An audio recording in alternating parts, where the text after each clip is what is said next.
He doesn't get too wounded when he loses. He plays so quickly in every position. And then the hyper precision of Fabiano, and sometimes he'll just blow you off the board in the opening. It's a real clash of styles.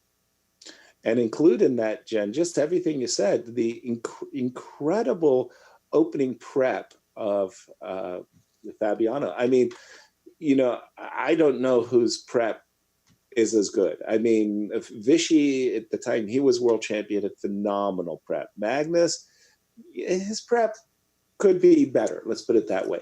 Has improved. Fabiano's opening prep can just wipe a player off the board. So Wesley is certainly aware of that, as they've played each other quite a number of times, and they're underway. That's before right. the board. And it's not just the prep, obviously. Fabiano known as potentially the best calculator in the world, and also just such fine technique when he is in form. So Sure.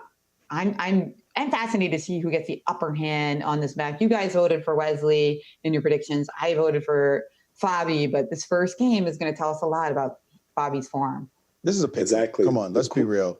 These two are so close in strength. Well, at least if you combine strength, if you will. I think Wesley does have the nod in rapid chess. But wait, what are we seeing here? We're seeing some serious preparation. Like, what on earth is going on? Queen H4 check. Who what? I mean, well, there's knight takes G3. So Queen H4 I can't do, right? There's knight G3. Wait, no. Why not? That looks like a basic tactical. So Queen H4, G3, knight takes G3, Queen F2, there's knight F5.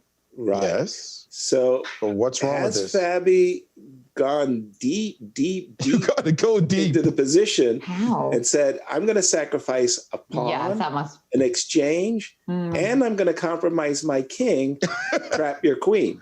Well, clearly in modern chess, that must be good. He must be winning. I mean, of course, I say that facetiously. Queen H4 looks like an absolute boss move. Again, this is worse than Levon's A5, A4, where you would tell your student not to play that way. This is, what are you, crazy? What are you just blundering pieces? You don't know a standard tactical idea? What is this about? And he has to do it, in fact.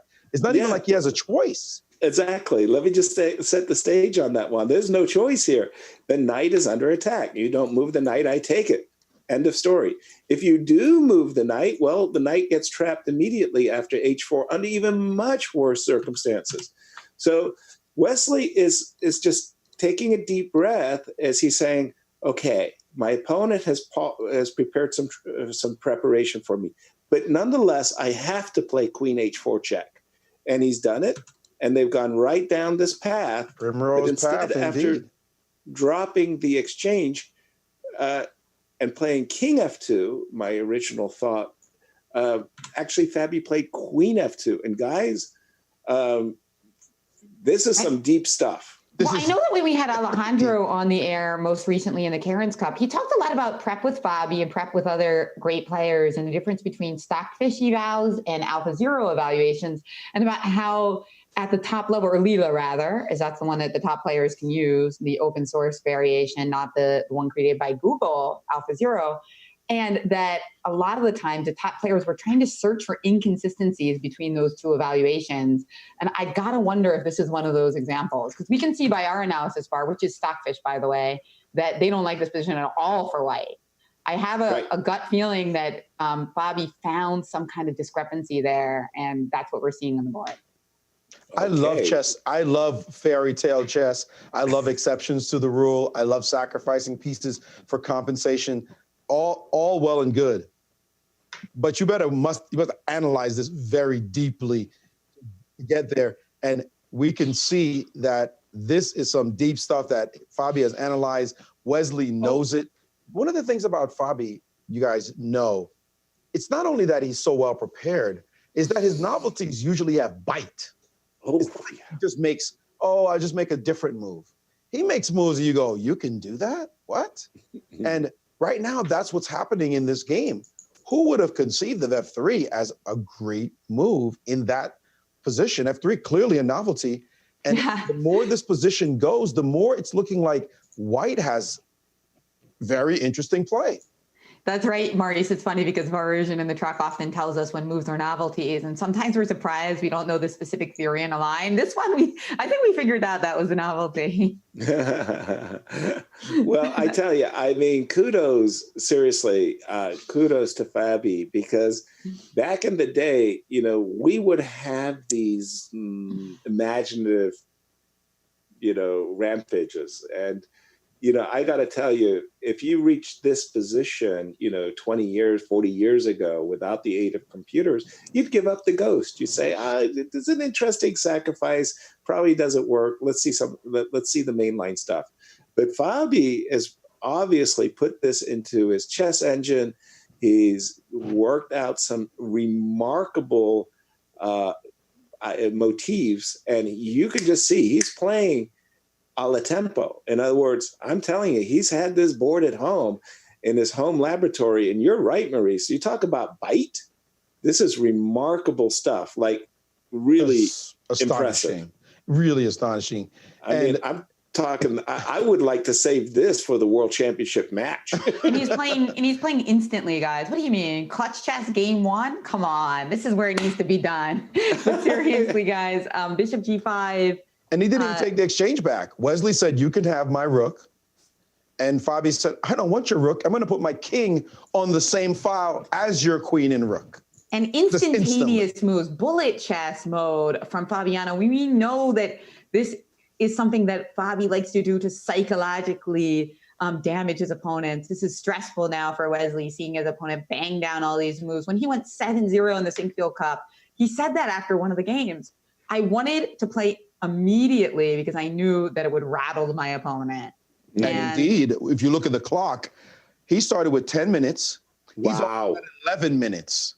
Wow. They've already played 14, how many moves? 18 moves. King F2. Wow. He's gotten all the increment. He's basically just making moves a la tempo. Bing, bing, bing. And it is Wesley, who we know is super fast and is sitting now at 5:42 out the opening. Fabi would double his time this quickly. And finally, Wesley has played a move that wasn't in Fabi's database. Fabi's actually paused to remember, because this is off his beaten track.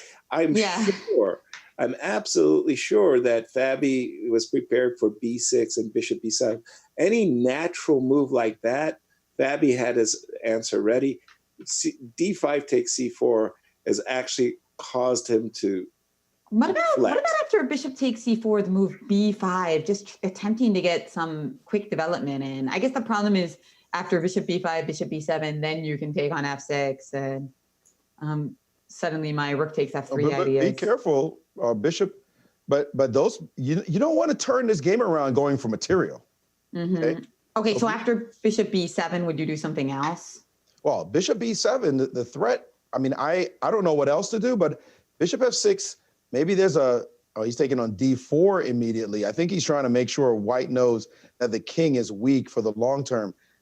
You know what I like about your B5? It reminds me of a game, Anand Mamedyarov. Is it Zagreb? By the way, Maurice, we have something very similar. Yes, he has taken on D4 and then B5. That's the same thing Mamedyarov did in a game where he was getting killed by Anand. We were like, ooh, Anand. And then Mamedyarov went, you know what? I'm just going to play B5. It's a sack, and I'm going to go for play. Well, yeah, I got the idea because Yaz was saying B6, and it's like, well, time is of the essence, guys. That's right. Let's get it going. Chop, chop. Right. No, just simple development. And I think Wesley was happy to see this happen because now he gets his play against the king on F2. And look at Fabi now slow down dramatically. The other game has begun, by the way. We have similar type position to the first game in terms of its slowness of pace, but some more bite in that one as well. That's the other game. Sorry. Yeah, this is the game. And it looks like Levon is getting another decent position with the black pieces against this setup. Yeah. Levon looks okay. For sure. All right. Sorry, we're witnessing this incredible world-class preparation from Fabiano. Now I want to know the outcome. Oh, yeah, absolutely. Was it good or was it bad? What's going on? I mean, wow. I love B5. B5. Sorry, I love B5. I absolutely love the move. And now Fabiano hasn't accepted this move yet, though. He has not played bishop takes b5 yet. He's thinking about the possibility of saying, no, I'll just drop my bishop back. What's going on in the line, by the way? I was just going to look at the same thing. Thank you. Yes, just the most straightforward line. Mm-hmm. Right. I always seriously. It's been a long. I always like to look at the captures first. It's just a second nature for me. Like if I can determine from a series of forced captures an outcome, that's terrific. Here, I don't know what is going on. I suspect that black has at least a draw. So I don't want to do this line. This looks like death. Right? You're going to lose your bishop on d7, and you're going to be down 2 pawns with a fully exposed king. This position is d4. Yeah, gotcha. Because he can't play king f1. Right. You're going to push it to a dark square eventually. Yeah. I can't play king f1 because of this. Rook f8 check, right? Yes, precisely. Yeah. That's a killer. And then I got to walk into checkmate. So, okay. So it does mean that if Fabi takes the pawn on b5 and is met by bishop b7, then this threat is severe. Rook takes f3. So you'd have to take on f6. Well, again, I kind of just like to the rook still isn't going anywhere. Like I could drop back and say, okay, now I'm waiting for you to play, Okay, so I play it, rook f8. Yeah, and let's see. Again, I've got that covered. As long as the moment you play e5, then you're looking to escape with the rook. Where do you have it covered? Takes on f3, rook takes f3, or something takes f3 and then just take again? Takes f3, takes again. Okay. You just give up the exchange. That is good. True. That looks really good for black. So that does mean, how unfortunate. Okay, which brings us back to the current situation. Let's defer. Let's decline to capture on b5. Okay, so essentially it means that you did win the b5 move for free. Like that's a really big tempo, right? Mm-hmm. And rook f8 again? Rook f8.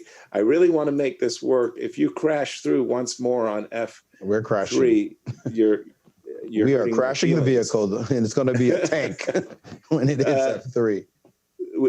Which way do you capture by the way? Rook takes. Rook takes. Okay, just a sec. We're not giving you a chance to take on f6. Okay, so there's a pawn going to be hanging. So I could, here, I'll tell you just what's going through my mind is some position where I get 2 pieces, but I just saw, whoops, that's hurtful. And probably you also have other moves that are equally hurtful. Oh, here I have f6. Fabi did capture on b5 after a long thing. Yeah. And then check this out. He, of course, bishop b7 came instantly, and he's back to a long think. And this is the worst feeling. I don't know if it's happened to you, Yaz. It's happened to me. And you know who would happen to me against? One Victor Korchnoi. Ouch. I blitzed out my prep against him, just blitzed it out. Bing, right. Bing, bing, bing, bing. And Victor sat there, he walked into it. He walks completely into my preparation, and then he freezes. And I'm like, ooh, I got all this beautiful time on the lead. I got my prep on the board. And he sits there and he thinks and he thinks and he thinks. And then he plays a move I've never seen before. And the idea wasn't prepared for it. The big edge on the clock just went doop, doop, doop, doop, and evaporated just like that. And then he proceeded to outplay me and give me a lesson. It's like, young man, it's not about the ope. It's about who's the better player. Look at this position. We had 10:53 for Fabi when Wesley was down by the less than 6 minute mark. And now they're basically even on the clock. I mean, that's absolutely remarkable. Yeah, and sometimes you just got to tip your hat and say, Wesley, like, look, Fabiano just caught Wesley. Like, there's no ifs, ands, or buts. I mean, he just made some fantastic opening preparation. And Wesley, like your story with Victor Korchnoi there, Wesley just rolled with the punches, said, I'm with you. I see that. I see that. And I'm sorry, after all this great prep, who do you like? Exactly. I like black. I like black all day. I'm looking at the position and I'm saying, wait a minute. I mean, I'm not material down. I've got a fantastic square on D5 in the center of the board. Knight on G1. You've got a weakness on F3 that's truly, a big target. King differential. King differential as well. And he's decided he's got such a good position that we were talking about king differential, and he said, I'm going to play H5. Right. Really a nice move. I love this move because it basically says, hey, look, if you want to take on H5, give me a tempo on your queen, expose your king. I agree. And if you that's ugly.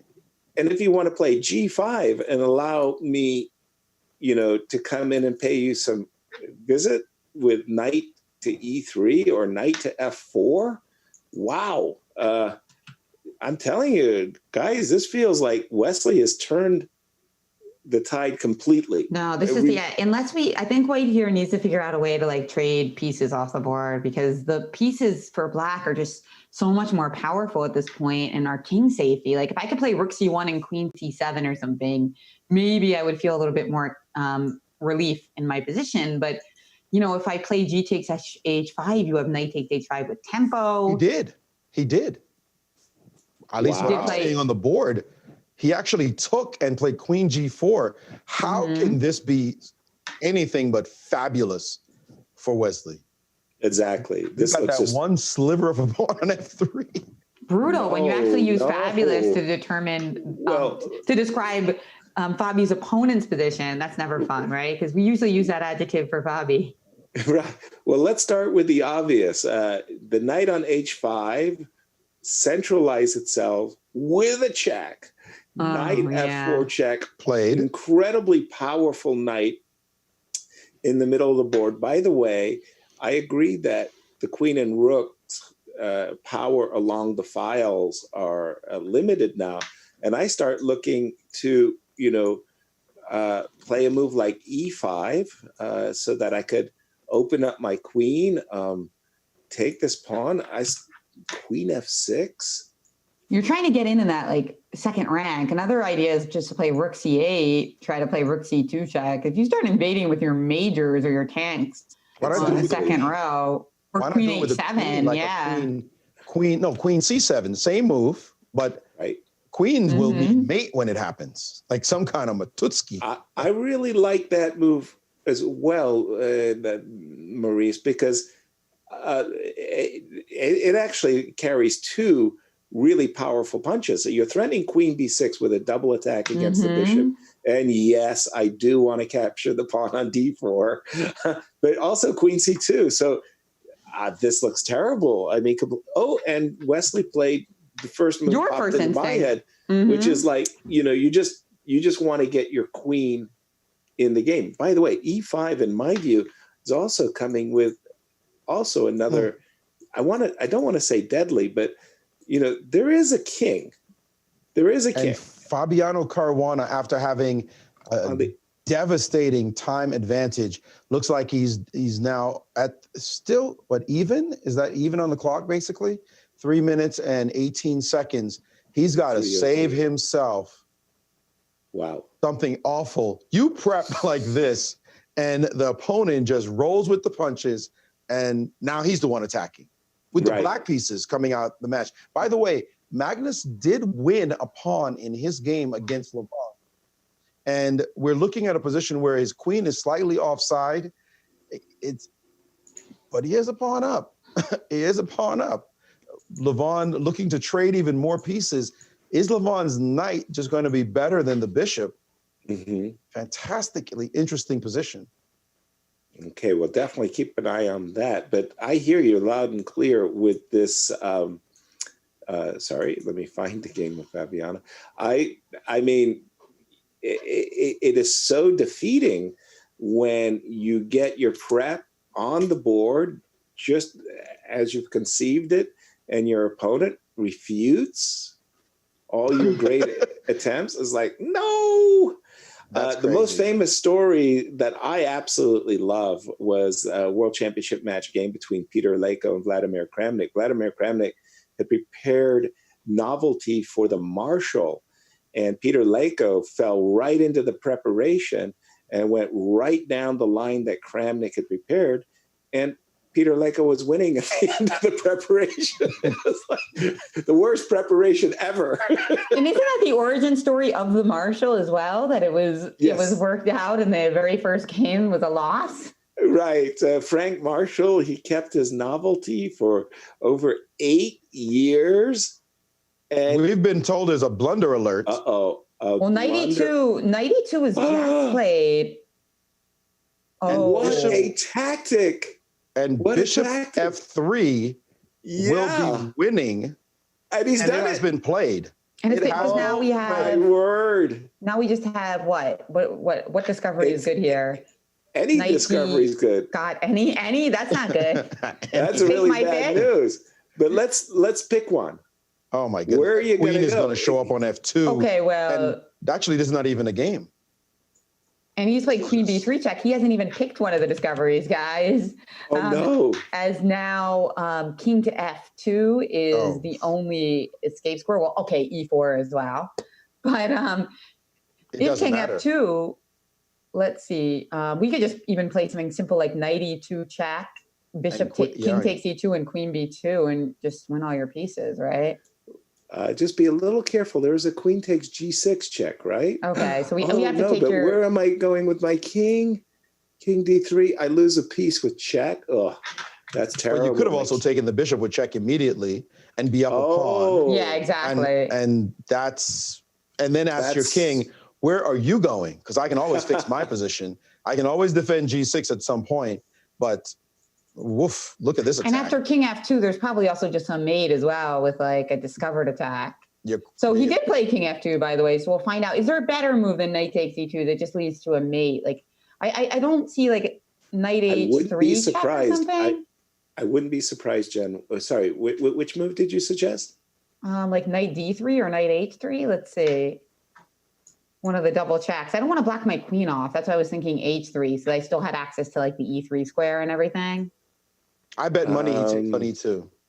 Well, he did play. I would have lost money. He took on B5. I thought Wesley would play simple chess, but okay, simple chess indeed. He still took on B5. That's simple chess. Exactly. That's pretty simple too. Keeping the pressure up. Except King E1. King E1. Now threatening to take on F4.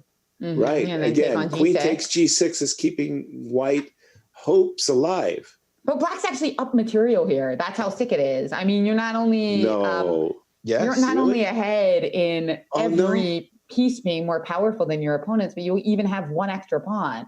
Yeah, that must be music to your ears. Oh yeah. Did you see the way Yasser evaluated the position and just was like, okay, that means you're losing. Yasser didn't see the weak king and the better pieces. Yasser was like, what? You mean you're down now? That was checkmate and a pawn. Yeah, you guys were listing all the goodness that black's position held. Oh, and by the way, Yasser, you're a pawn up as well. What? That was all Yasser needed to end. That ends the whole evaluation. We don't need to talk about it anymore. Well, this, by the way, the other game is very much drawing as Levon is taking over some of the space in that position. Looks like he should be fine. Well, we don't really care about that one as it hasn't been that sharp. Right here, we have pain on hand. What a counterattack on Queen to B2. That's a killer move. Fabiano is devastated. Yes. And he resigned the game. Oh boy, I said that this match would be